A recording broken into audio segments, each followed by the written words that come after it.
Assalamualaikum warahmatullahi wabarakatuh. Bismillah, alhamdulillah, assalatu wassalamu ala rasulillah wa ala alihi wa sahbihi mawalah maba'du. Santriwan, santriwati Pesmadin Febi Yain Surakarta yang saya banggakan. Alhamdulillah kesempatan hari ini kita lanjutkan ya, materi tentang usul fikih. Ini materi terakhir untuk kesempatan kali ini. Karena dari awal saya menyampaikan ini masih dasar ya, jadi yang gambaran umum saja. Nanti kalau ingin lebih detail kita ngaji tatap muka langsung saja. Nah, kali ini di akhir materi ya, kita akan membahas tentang maqasid asy-syariah atau biasanya kita menyebut dengan maqasidus syariah. Ya, apa itu? Nah, dari sisi makna secara literal, secara bahasa, ya, maqasid itu artinya adalah tujuan-tujuan atau beberapa tujuan, karena memang banyak ya. Dan asyariah, nah ini tujuan adanya syariah. Kita bahas di materi pertama kemarin, tentu masih ingat antara korelasi syariah, fikih dan usul fikih. Nah ya, pemaknaan syariah itu adalah berupa konsep yang sangat global, atau kita sebut secara ringkas syariah itu adalah agama. Nah, maka maqasidus syariah ini adalah berarti tujuan adanya agama Islam ini. Nah, begitu ya. Konsep maqasidus syariah ini banyak digunakan saat ini ya oleh para ilmuwan fikih ya, biasanya ilmuwan hukum Islam dan lain sebagainya, ilmuwan syariah. Bagi mahasiswa Febi juga saya kira ini sangat penting, karena dengan memahami ini maka kita nanti akan paham juga tentang konsep-konsep ekonomi Islam. Nah, ini dipopulerkan oleh Imam Asy-Syatibi dan juga Imam Al-Ghazali ya, dan juga dikembangkan terus sampai saat ini. Apa saja isinya? Nah, ini ya, maqasid syariah itu ada yang disebut dengan maqasid syariah atau tujuan adanya agama atau syariah ini yang ad-daruriyat, yang memang betul-betul pokok ya, unsur-unsur yang memang pokok ya, unsur primer ya. Apa saja? Ada 5. Sebenarnya di saya pernah riset waktu itu skripsi S1, menemukan adanya tambahan 1 ya. Ada 6, tapi di sini saya masih menggunakan yang 5 dulu saja. Yang pertama tentang ad-din, tentang agama. Yang kedua tentang an-nafs, tentang jiwa badan ini. Kemudian al-aql, akal pikiran. Al-mal, harta. Dan juga an-nasl atau al-ird, itu artinya keturunan. Nah, yang satu tambahannya itu adalah tentang al-bi'ah atau al-alam. Para santriwan santriwati Pesmadin Febi yang saya banggakan, dari ke-5 atau 6 konsep tadi itu, nah kita juga nanti akan menyampaikan apa yang bisa atau yang harus dilakukan dan apa yang harus dijaga.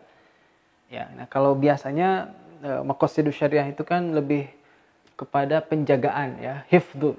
Nah, akan tetapi perkembangan pemikiran saat ini ya, maqasidus syariah itu juga perlu diwujudkan ya. Maka disebut dengan ijadun.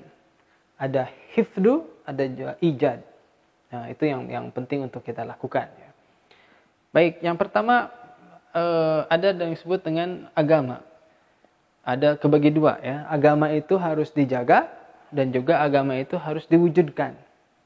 Nah, apa yang harus dijaga atau apa yang harus dipelihara ya, harus kita lakukan untuk agama kita adalah menjaga agama ini ya, supaya betul-betul tetap kemurniannya itu ada.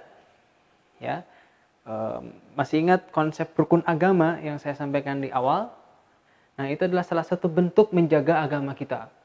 Ya, rukun agama yang 3 itu, iman, Islam, ihsan. Nah, itu harus dijaga dan harus dilakukan. Ya, supaya agama kita itu betul-betul agama yang sempurna, ya. Itu ya. Dari apa? Pertama, kalau ada dari internal dan juga dari eksternal. Kalau dari eksternal, nah saya menyampaikan atau mencontohkan di sini, agama Islam ini dijaga dari musuh-musuh Islam. Apakah pertanyaannya, apakah saat ini masih ada musuh Islam? Jawabannya tentu ada, ya. Pernah mempelajari tentang Islamophobia yang saya pernah, kalau yang pernah ikut mata kuliah metodologi studi Islam atau baca buku saya tentang metodologi studi Islam, ada materi tentang Islamophobia, ya. Artinya adalah orang-orang yang memang takut secara tiba-tiba tanpa alasan atau fobia terhadap ajaran Islam. Nah, agama Islam kita itu harus dijaga daripada orang-orang atau pemikiran Islamophobia tersebut. Ya kan? Nah, itu ya. Kemudian apa lagi? Secara sejarah misalkan ya, ini lebih kepada historis ya. Menjaga agama juga dengan bentuk ya jihad ya, jihad menjaga agama. Nah, jihad dalam artian tentu waktu secara Rasulullah memang jihad berupa perang, karena waktu itu kafir Quraisy ingin merusak agama Islam. Kelompok Yahudi ingin merusak agama Islam. Kelompok Nasrani ingin merusak agama Islam. Maka pilihan Rasulullah ya bertahan dan juga menyerang. Itulah disebut dengan jihad, ya. Itu konsep perang atau jihad dalam arti al-qatlu, al-qital, berperang. Di situ ada memang betul-betul berperang ya, ada membunuh orang kafir, kafir harobi, nah juga mengambil hartanya dengan harta ghanimah dan lain sebagainya. Itu ya, itu salah satu contoh menjaga agama. Kemudian juga ada harus mewujudkan. Nah, bagaimana cara mewujudkan agama itu? Ya tadi, mewujudkan dengan rukun agama. Kita melaksanakan ajaran fikih, ya, melaksanakan rukun Islam dengan baik. Kelima rukun Islam itu dilaksanakan dengan baik. Kita juga menjaga ibadah-ibadahnya, ya, menjaga fikihnya dengan baik. Nah, itu adalah menjaga agama kita. Juga mewujudkan agama itu apa? Dengan mengkaji teori-teori tentang agama. Usul fikih ini salah satu teori agama, harus kita pelihara. Kalian belajar ikut aktivitas, ikut ngaji di Pesmadin Febi, nah ini juga salah satu dalam rangka apa? Menjaga agama Islam ini supaya betul-betul murni, ya, tidak dirusak oleh paham-paham yang sesat. Yang kedua, ya, termasuk maqasidus syariah adalah an-nafsu atau jiwa. Ini juga terbagi dua, ada jiwa dalam arti kata hifdun nafs, ya, menjaga jiwa, memelihara, dan juga ijadun nafs, mewujudkan maqasidus syariah dalam menjaga jiwa ini. Memeliharanya bagaimana? Nah, memelihara jiwa itu artinya jangan sampai jiwa kita itu ada orang yang menyakiti, ya. Misal kita lagi jalan, ya kan, bawa barang berharga, ada orang yang kemudian ingin merampok, ya, ingin membegal. Kita harus bertahan, gitu. Jangan sampai ya menyerah begitu saja, ya kan. Ada begal ditodong, misalkan mana harta-hartanya dan sebagainya diserahkan begitu saja. Atau misalkan ya mohon maaf ya, misalkan bagi perempuan yang ingin tiba-tiba merusak kehormatannya, ingin memperkosanya, kemudian dibiarkan saja begitu saja. Nah, itu berarti dia tidak bisa menjaga jiwanya, gitu. Jadi harus dijaga jiwanya tersebut. Kemudian bagaimana mewujudkan, ya, supaya jiwa manusia itu tetap terjaga. Maka jiwa kita harus dijaga, dirawat dengan baik, ya. Tubuh kita harus disehatkan dengan olahraga, dengan asupan makanan yang bergizi, gitu ya. Juga kemudian dengan merawat, ya, kebersihannya. Bagus misalkan bagi yang memerlukan, misalkan ada spa di situ, ya kan. Kemudian juga bersihkan wajah, facial, ya. Nah, itu pedicure. Nah, itu juga kan dalam niatan itu menjaga jiwa kita, itu merupakan sebuah keharusan, ya, asalkan memang itu tidak berlebihan. Oke, nah, kemudian juga tentu dilarang memasukkan makanan-makanan yang haram untuk kita, atau makanan-makanan yang tidak baik ya, misalkan junk food ya kan, makanan-makanan sampah yang itu tidak ada manfaatnya untuk tubuh kita.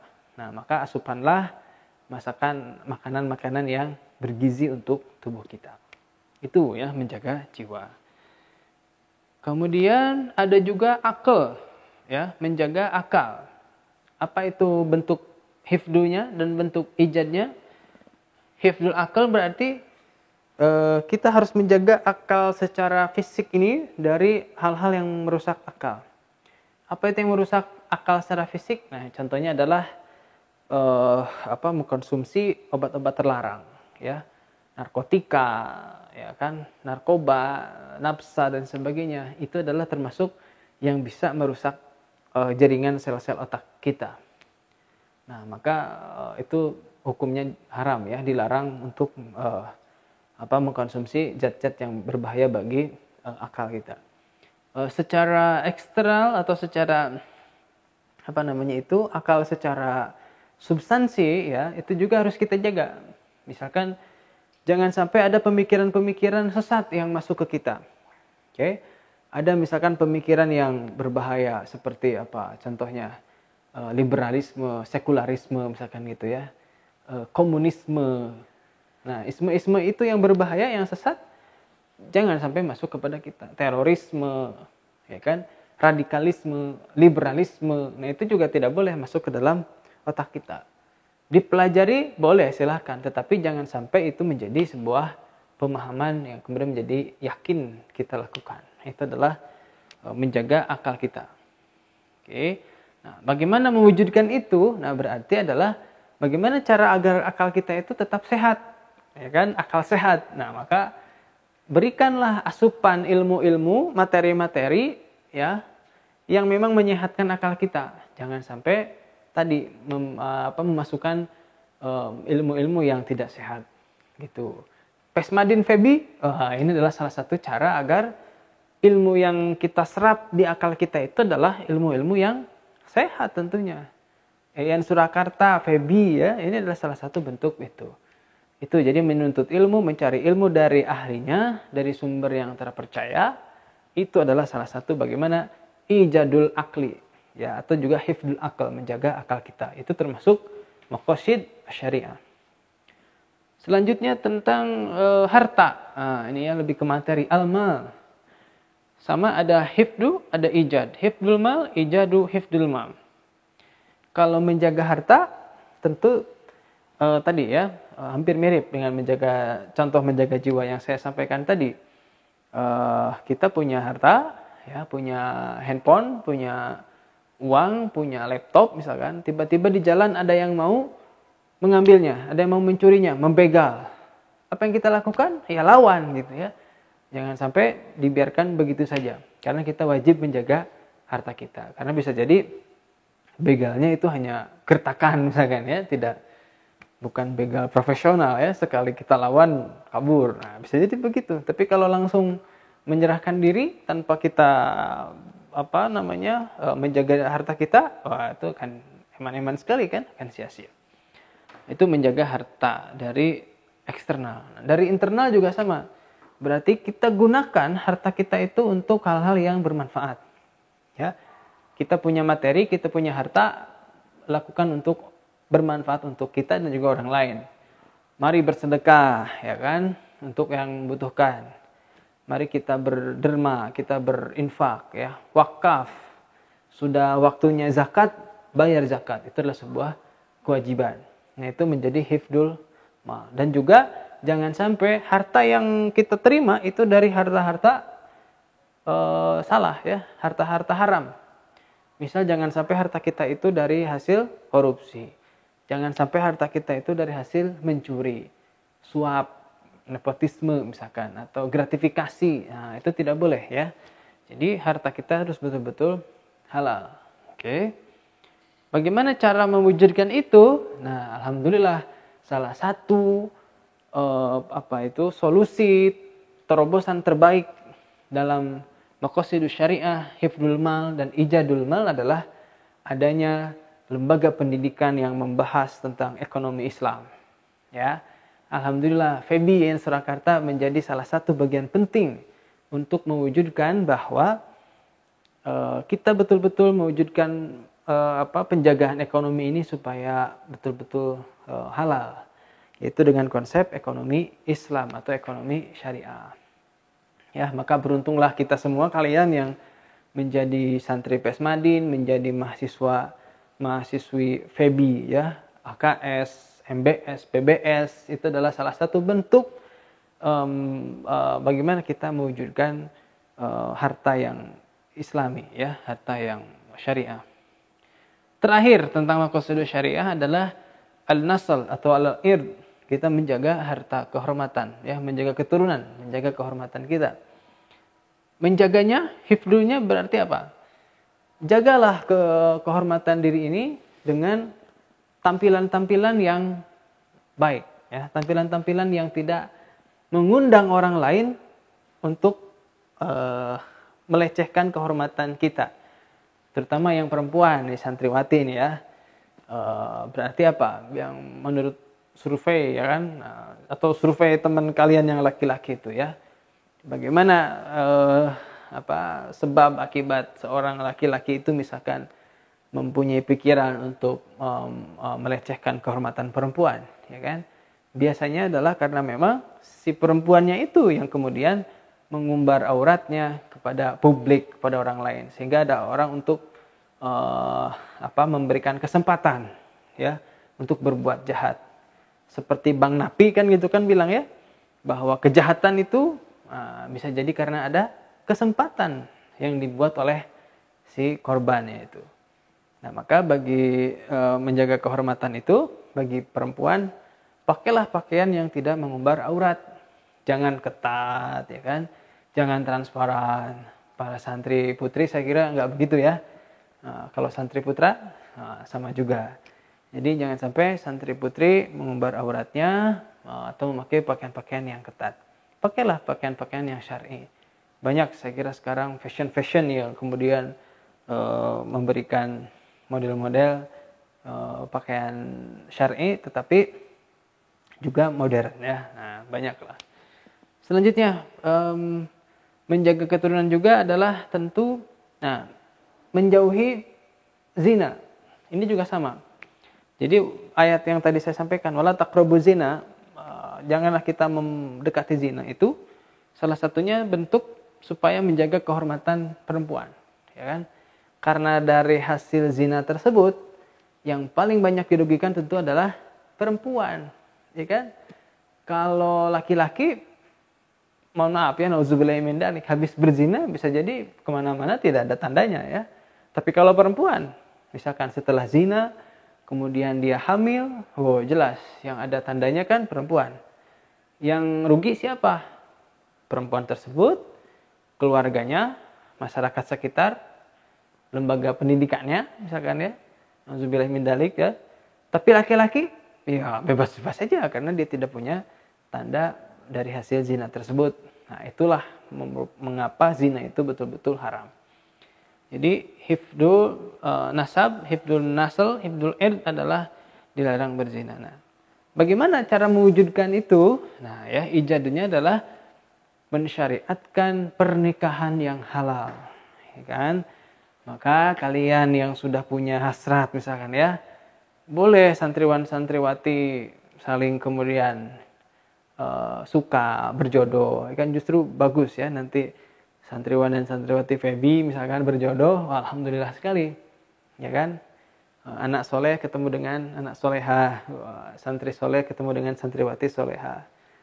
Jadi menikahlah begitu dengan pernikahan yang halal ya, pernikahan yang baik. Itu. Jadi dengan pernikahan itu supaya kehormatan dan keturunan kita menjadi terhormat, menjadi lebih berkah. Maka dalam doa menikah itu kan barakallahu laka wa baraka alaika wa jama'a bainakuma fi khair. Itulah doa supaya keturunan itu menjadi keturunan yang baik. Itu salah satu bentuk daripada maqasid asy-syariah. Jadi itu maqasid syariah, tujuan adanya agama kita, tujuan adanya fikih, tujuan adanya usul fikih adalah untuk mewujudkan ini semua. Ya, dan salah satu terakhir nanti saya sampaikan adalah menjaga lingkungan, menjaga alam. Ini juga penting, ya kan? Kita harus juga menjaga lingkungan. Jangan menebang pohon, ya kan? Kemudian justru harus menanam pohon, reboisasi dan sebagainya. Buat suasana-suasana yang sejuk, nyaman dan sebagainya. Itu juga salah satu tujuan dari Maqasid Syariah, yaitu hifdul bi'ah atau hifdul alam. Saya kira itu ya untuk kesempatan usul fikih kali ini, dari awal sampai akhir ya, dari kita mulai membahas tentang korelasi fikih, syariah dan usul fikih, tentang hukum-hukum ya kan, tentang ittiba taklid ya, dan diakhiri salah satu poin penting daripada usul fikih ini atau daripada fikih ini adalah adanya tujuan syariah, maqasid asy-syariah. Semoga bermanfaat untuk kita semua, bermanfaat untuk kalian ya, dan juga bermanfaat untuk siapapun yang menyaksikan video ini. Terima kasih. Wal afu minkum, wabillahi taufik wal hidayah. Wassalamualaikum warahmatullahi wabarakatuh.